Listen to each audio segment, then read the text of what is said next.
Irmãos e irmãs em Cristo, nós saudamos a você das nossas 5 paróquias de Votorantim.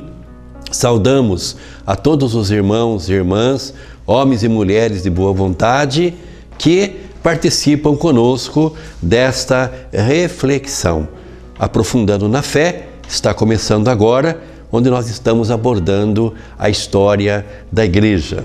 E hoje nós iremos iniciar o nosso tema falando um pouquinho da Igreja Imperial, assim denominada, a partir do ano 313, quando o primeiro imperador cristão, Constantino, assume o Império Romano.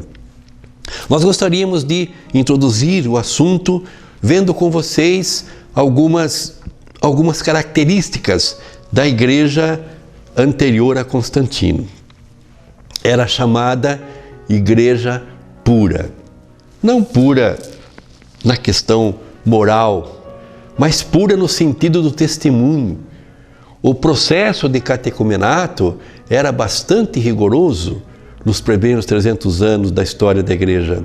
O testemunho de vida de cada cristão era uma exigência da própria comunidade.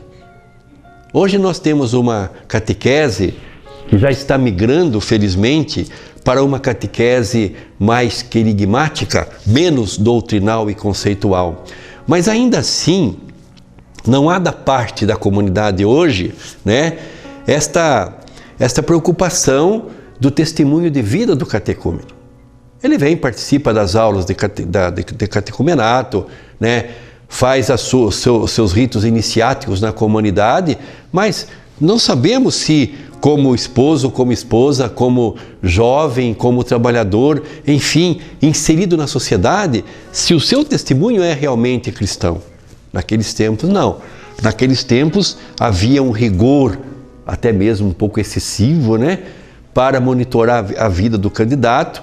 Ele passava por vários escrutínios até ser aprovado, a ministrar, receber os primeiros sacramentos. E demais também, era uma igreja onde você, tornando-se membro desta igreja, você não teria nenhum benefício, nenhuma regalia. Ao contrário, você poderia ser perseguido e a sua vida estava também correndo risco pela perseguição desencadeada exatamente pelo Império Romano. Então, era um cristianismo puro nesse sentido. Não havia nenhuma conveniência em eu ser cristão.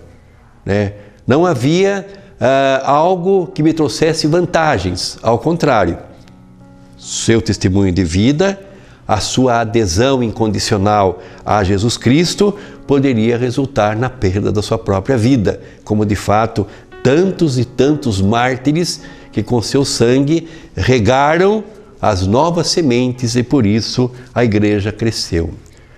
Na Igreja Imperial isto vai mudar, vamos ver por quê.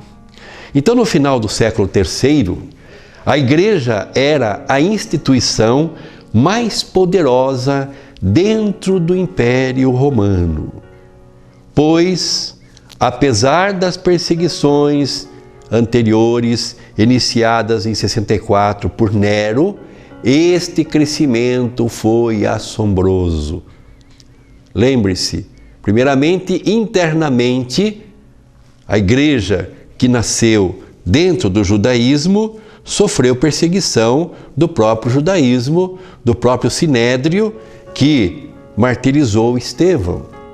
E aí a igreja começa a sair de Jerusalém, começa a expandir-se por todo o Império Romano e até além dos limites das províncias do Império Romano, a igreja começou a chegar.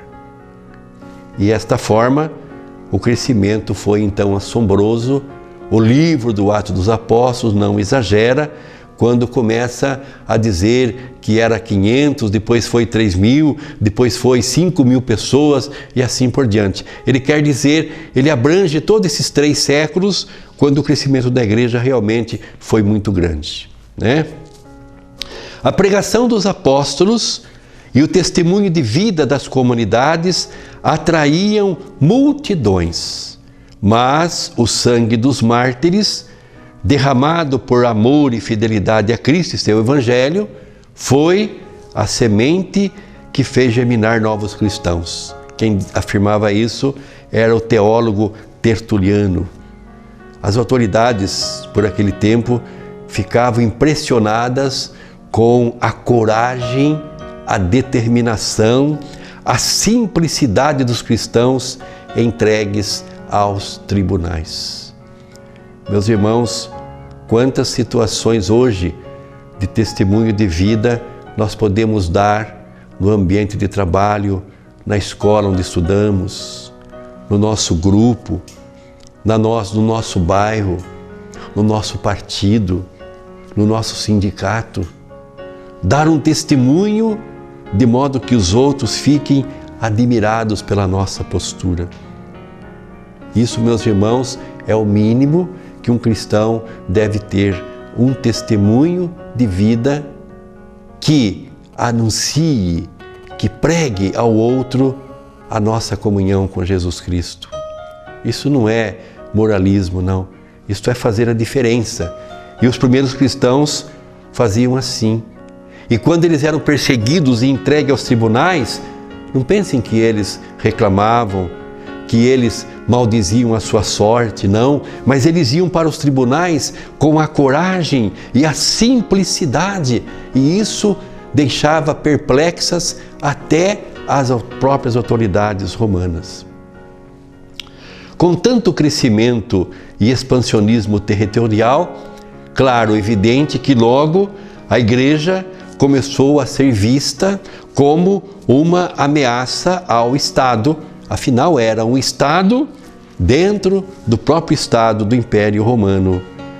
E os dois últimos imperadores anteriores a Constantino, Diocleciano, em 303, e seu sucessor Galério, eles partiram do princípio, porque o império estava já em decadência, né? Quando Constantino vai iniciar o seu reinado, o império está com os sinais evidentes de decadência.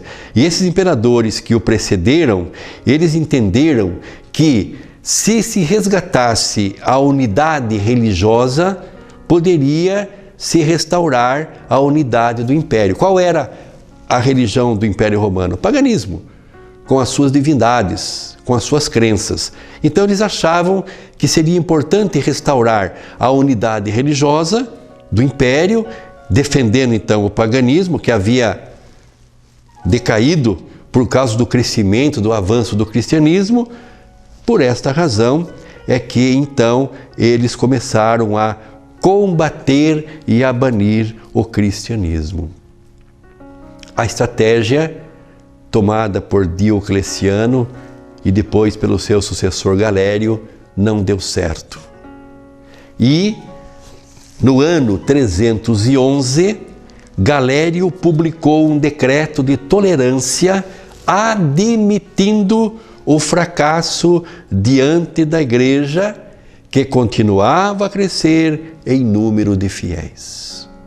Quanto mais se perseguia, martirizava os cristãos, mais ainda que a igreja continuava o seu crescimento. O autor José Artulino Bezém, este livro História da Igreja, nós estamos usando como referência, lá na página 43, a esse respeito, ele vai dizer para nós o seguinte: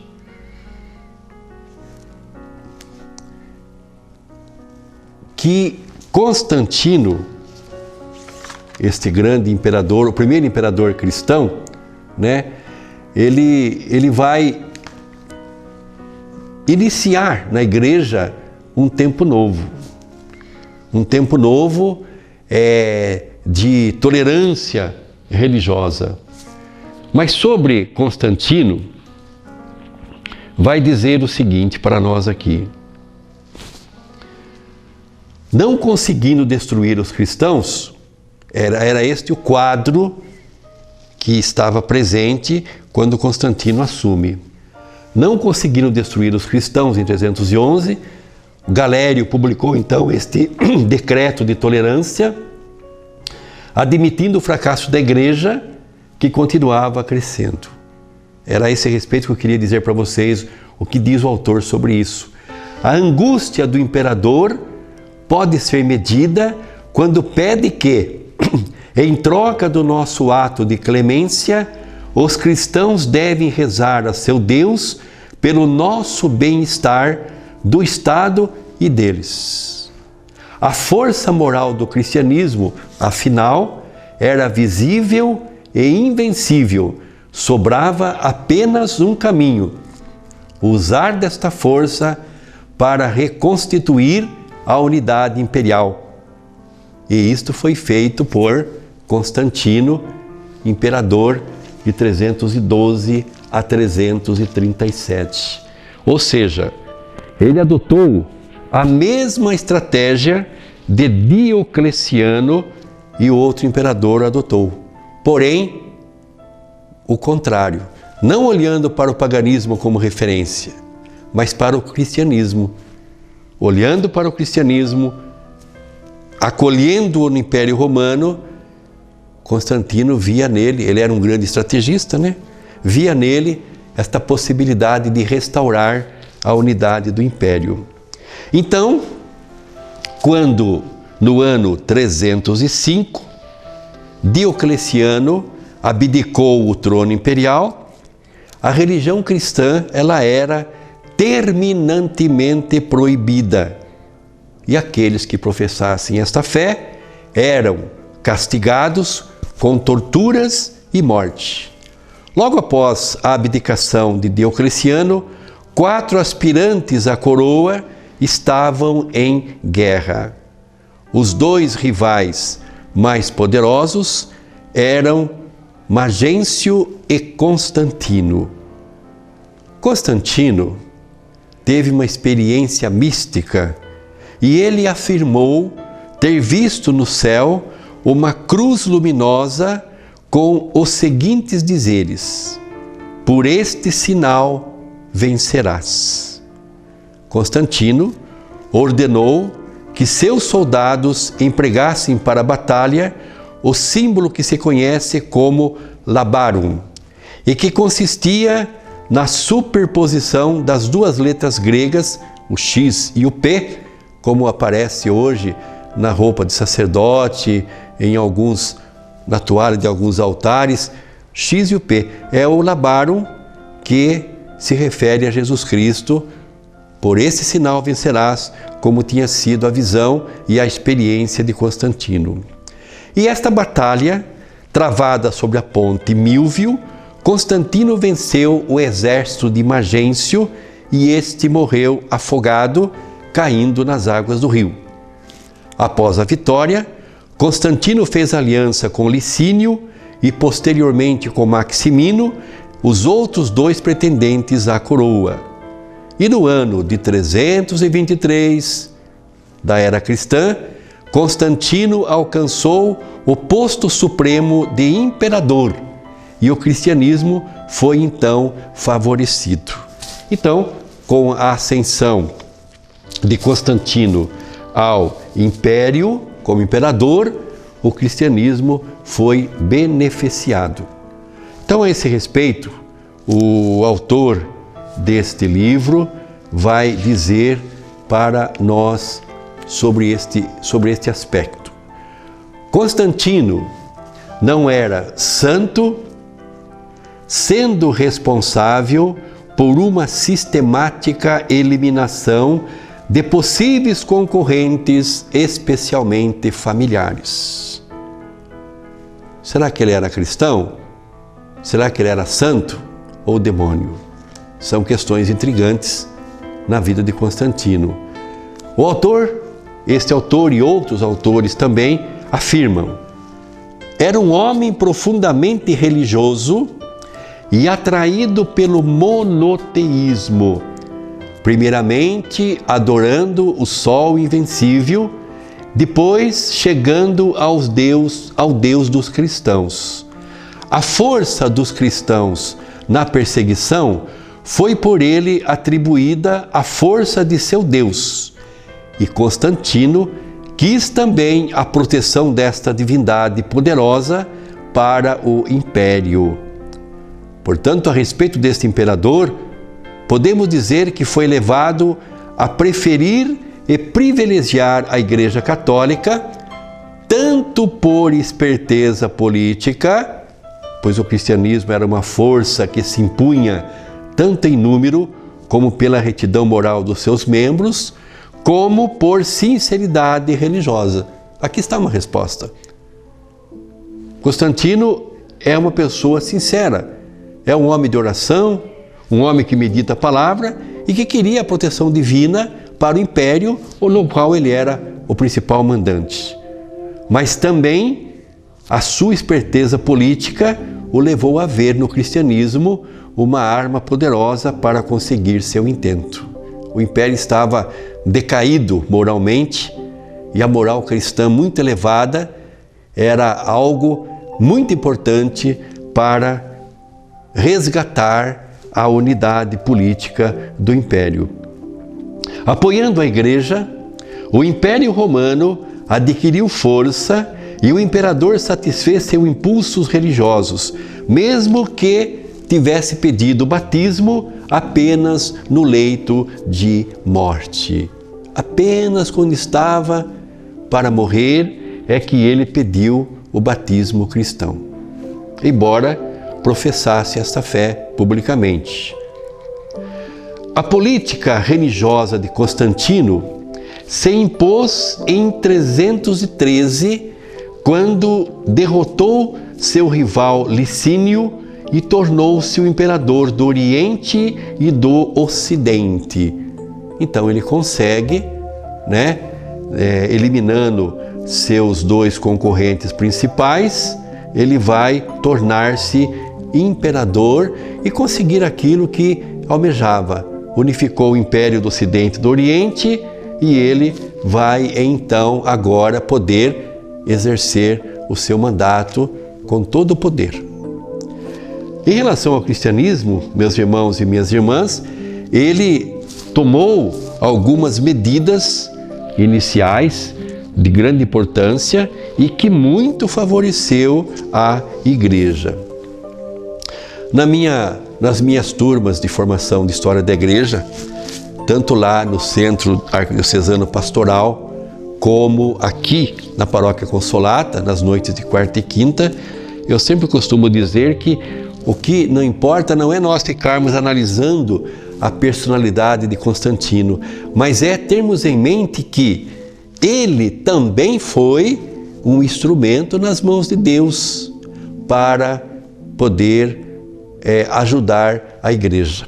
A perseguição anterior de Diocleciano tinha conseguido acabar com um grande número de cristãos e foi providencial a ascensão de Constantino, que vai dar a liberdade para que a Igreja pudesse continuar a sua missão.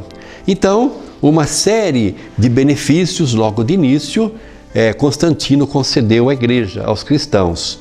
Por exemplo, os templos das igrejas foram restaurados e novamente abertos em toda parte. Eles tinham sido confiscados, destruídos, e Constantino vai pedir para que sejam restaurados e abertos em toda parte. Em muitos lugares, os templos pagãos foram dedicados ao culto cristão. Por exemplo, pegava-se um templo dedicado à deusa Vênus e agora torna-se um templo dedicado a Nossa Senhora, a mãe de Jesus, a mãe da Igreja. Então, Constantino favoreceu aí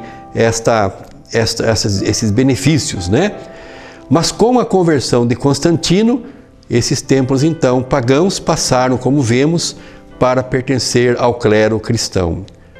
Uma outra vantagem que o cristianismo teve, o domingo foi proclamado no Império Romano como dia de descanso e adoração. Como se vê, do reconhecimento do cristianismo como a religião preferida, surgiram alguns bons resultados, tanto para o povo como para a Igreja. As perseguições acabaram, a crucificação, uma morte terrível como a de Jesus, foi abolida, os templos foram restaurados e muitos foram construídos, o infanticídio, a morte de crianças, foi reprimida, as lutas de gladiadores, que eram desumanas, foram proibidas. Então, apesar de os triunfos do cristianismo haver proporcionado boas coisas ao povo, contudo, esta aliança com o Estado inevitavelmente deveria também trazer, e como de fato trouxe, maus resultados para a Igreja. Por exemplo, a Igreja agora era mantida pelo Estado. Seus ministros, os ministros sagrados, os bispos e os padres, passaram a ter privilégios, não pagavam impostos e os julgamentos eram especiais. Poderíamos dizer aqui algo semelhante à imunidade parlamentar, que tanto revolta as classes populares, né? Por que o parlamento tem um julgamento especial, tem um tratamento especial? Então, naquele tempo, isso aconteceu do Império Romano, dando esta regalia aos ministros da Igreja. E também, com o passar do tempo, iniciou-se as perseguições aos pagãos, ocorrendo assim muitas conversões falsas. É o início da cristandade, né? Já não há mais aquela preocupação de um testemunho fiel de Jesus Cristo na vida moral, na questão da ética. Todos queriam ser cristãos, todos queriam fazer média com o imperador Constantino. Eu sou da mesma religião do imperador, né? Isso ocorre, né? Isso ocorreu naquele tempo. Todos queriam ser, portanto, membros da igreja e todos eram aceitos, né? Mundanos, ambiciosos, pessoas sem escrúpulos, todos desejavam postos na igreja, porque assim eles teriam influência social e política dentro do império. Os cultos de adoração aumentaram em esplendor, é certo, porém eram menos espirituais e menos sinceros do que no passado. O culto nos primeiros 300 anos da igreja era simples, feito dentro de uma simplicidade, com um grande conteúdo celebrativo, ritualista, mas dentro de uma simplicidade. É com o Império Romano que a igreja herdou a pomposidade das suas celebrações. Começou naquele tempo, né? Aos poucos, as festas pagãs tiveram seus lugares na igreja, porém com outros nomes, como vimos aí. A adoração a Vênus e Diana foi substituída pela adoração à Virgem Maria. As imagens dos mártires começaram a aparecer nos templos como objetos de referência, né? A imagem dos mártires começa a ser venerada nas comunidades. Isso dentro do Império Romano. É um pouco do espírito pagão que vai trazer para dentro da comunidade. Se a pessoa é pagã, tinha sua religião pagã no Império Romano, e agora ela vai aderir ao cristianismo, ela vai trazer consigo esses restícios, né, do paganismo na veneração das imagens dos deuses, né? Então começa a ser venerado os mártires nas comunidades cristãs, e isso é um pouquinho a influência do espírito pagão que estava ali já presente. A esse respeito podemos refletir também, né? Aquela velha frase que sempre dizemos aqui: a igreja é filha do seu tempo. Então nós precisamos tomar cuidado para que uma cultura pagã de hoje não venha corromper as nossas comunidades, as nossas pastorais, os nossos movimentos, como ocorreu aqui neste tempo. Claro que a igreja foi se readequando, ela foi ressignificando a veneração às imagens, né, mais trazidas para um espírito cristão. Mas isso começou com a influência do paganismo.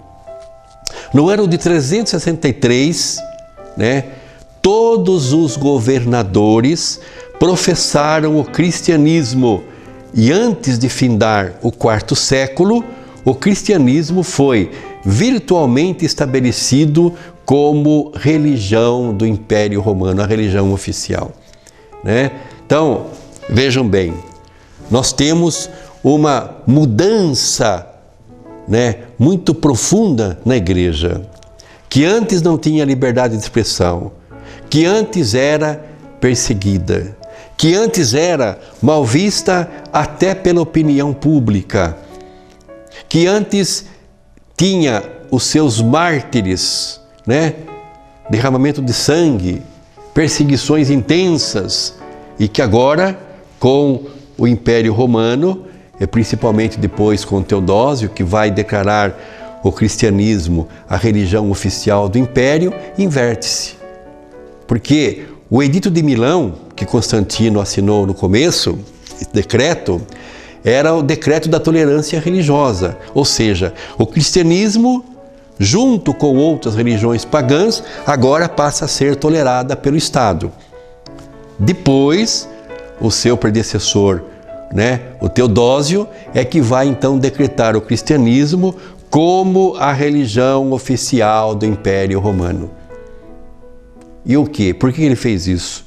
Nós vimos, Constantino via aquilo que seus antecessores, Diocleciano, não soube ver no cristianismo, esta grande possibilidade de resgatar a unidade do Império. Então, se o Diocleciano achava que o paganismo teria que ser restaurado, Constantino não. Ele vai tornar, depois com Teodósio, o cristianismo a religião oficial, porque isso facilitava, isso vinha de encontro também aos seus interesses. Mas sempre neste dualismo, Ele faz porque é um grande estrategista, mas também o autor fala que ele é sincero na sua adesão ao cristianismo. Era um homem que tinha seu oratório, era um homem de oração, era um homem de escuta da palavra. E com certeza Deus fez dele um instrumento importante, que naquele tempo foi importante, naquele contexto, para que a igreja pudesse então passar pelos desafios e pudesse chegar até nós. Afinal, é neste contexto que a igreja vai depois, no final do Império Romano, no ano de 476, ela vai atingir a toda a Europa. Então o nome de Constantino é um nome importante nesse contexto, mas não podemos separar as coisas, Ele é político, ele é um grande estrategista e ele vai então usar da igreja para o seu grande objetivo político, que é exatamente a unidade do Império. Nós vamos por aqui encerrando o encontro desta noite. Nós queremos voltar amanhã, se Deus quiser. Agradecemos a sua atenção. Que Deus abençoe a todos. Amanhã nós iremos iniciar abordando exatamente qual era e como era a política cristã de Constantino. Fiquem todos com Deus. Amanhã nós voltamos, se Deus quiser.